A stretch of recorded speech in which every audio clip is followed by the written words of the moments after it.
saya ingin berkongsi pengalaman seram saya sendiri yang terjadi sewaktu saya berumur 24 tahun di rumah pangsa rumah mak dan ayah saya di Geylang East.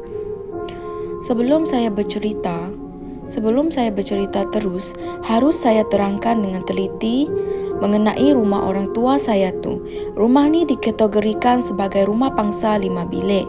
Maksudnya 3 bilik tambah 2 hol anggaran 145 meter. Besar juga jika dibandingkan dengan 5 bilik di kawasan-kawasan lain. Kedua-dua hol berasingan. Satu di depan ruang tamu, satu di belakang ruang makan. Dipisah dengan satu lorong yang menuju ketiga-tiga bilik di belakang. Saya mempunyai 4 orang adik-beradik. Saya anak perempuan yang pertama. Bawah saya 2 adik lelaki, Am dan Muhammad. Dan yang bongsu adik perempuan, As. Bilik mak dan ayah yang paling hujung di belakang. Tengah-tengah, bilik saya dan As. Menghadap ruang makan dan sebelahnya bilik Am dan Muhammad dekat dengan ruang tamu. Rumah kami alhamdulillah sentiasa ada tetamu. Suka kami bila ada tetamu datang.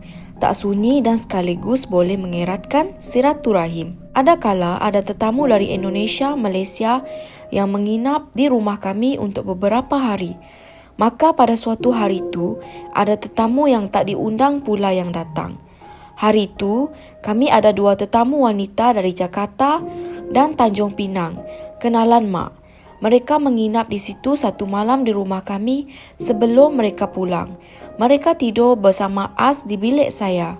Kebetulan adik saya Muhammad lagi dalam kem National Service tentera. Jadi saya pun beritahu adik saya Am yang saya akan tidur di bilik dia malam tu. Ada 2 katil di dalam bilik Am. Satu memanjang menghadap pintu bilik di sebelah tembok sebelah kiri. Satu tidur. Saya tidur di katil Muhammad, melintang katilnya Am. Di bawah tingkap, jauh sikit dari pintu bilik.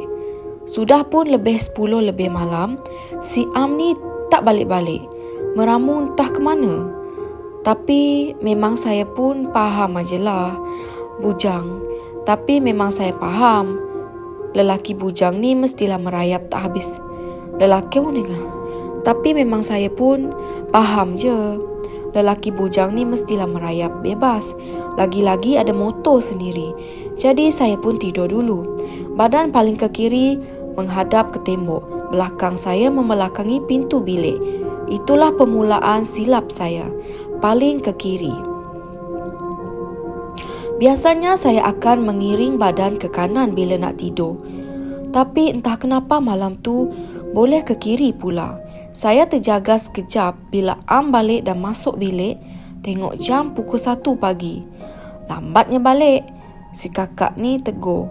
Menyengih saja si Am.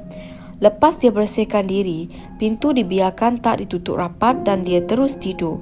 Dengan sekejap saja, kedengaran bunyi motor macam Harley Davidson yang tak menjadi. Ish, Am ni betul lah dah balik lambat. Ngorok pula tu. Saya cuba tidur dan akhirnya tertidur juga dalam posisi yang sama. Tidur saya lena untuk beberapa jam sahaja. Tiba-tiba saya terjaga. Tapi badan tak boleh gerak langsung. Mata terkatup rapat. Tak boleh buka. Tangan memeluk bantal pun tak boleh nak angkat. Ish, dalam hati ada apa hal ni? Saya cuba sedaya upaya untuk bergerak tapi tak boleh langsung. Tiba-tiba, bulu tengkuk saya meremang. Saya terdengar ada suatu bunyi yang aneh. Bunyi dia macam ni. Cuba bayangkan. Macam bunyi surat khabar yang kita lipat bagi 2. Lepas tu, kita buka tutup, ulangi dan cepat sekali. Kepek. Bunyian tu macam lalu dari ruang tamu hingga ke lorong menuju ketiga-tiga bilik.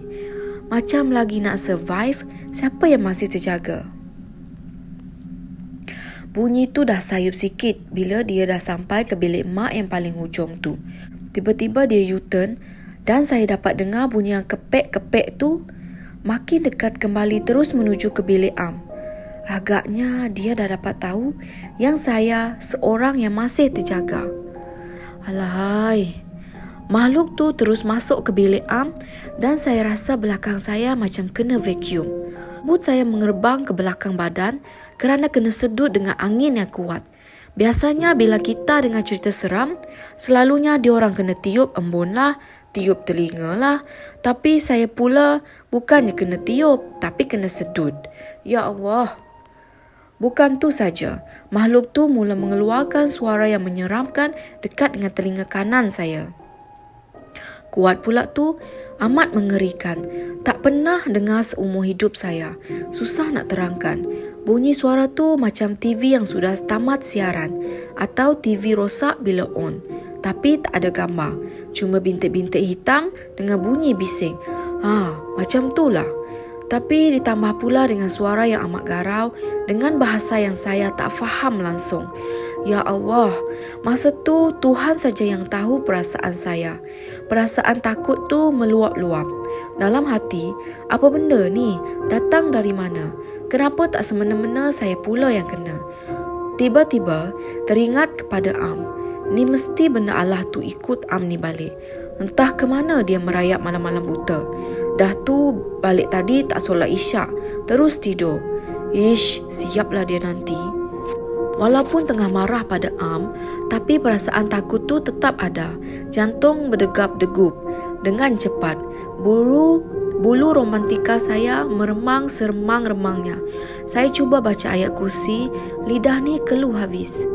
Jadi terpaksa saya baca dalam hati. Bila baca, suara garau tu macam hilang. Sedutan angin sudah berkurangan, tapi bila habis baca je dia datang balik.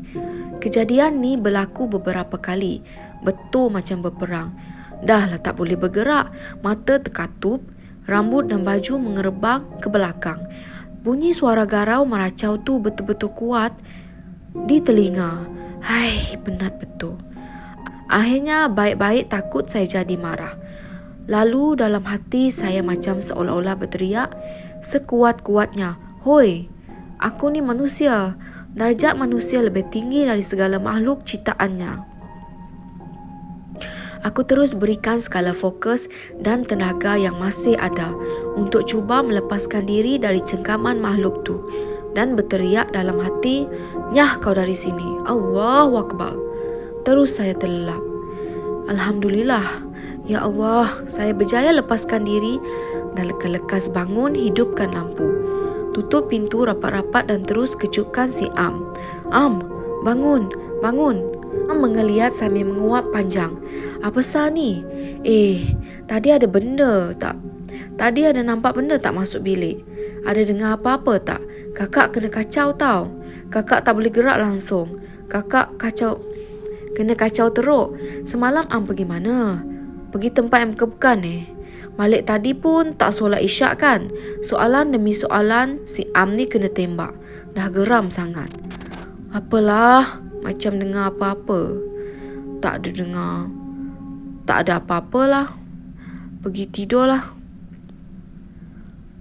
tidur balik lah. Terus Am ambil bantal tutup muka. Aku tercegat sekejap, tarik nafas panjang-panjang. Bertuah betul lah si Am ni. Tengok jam pukul 3.30 pagi. Memang takut nak tidur balik.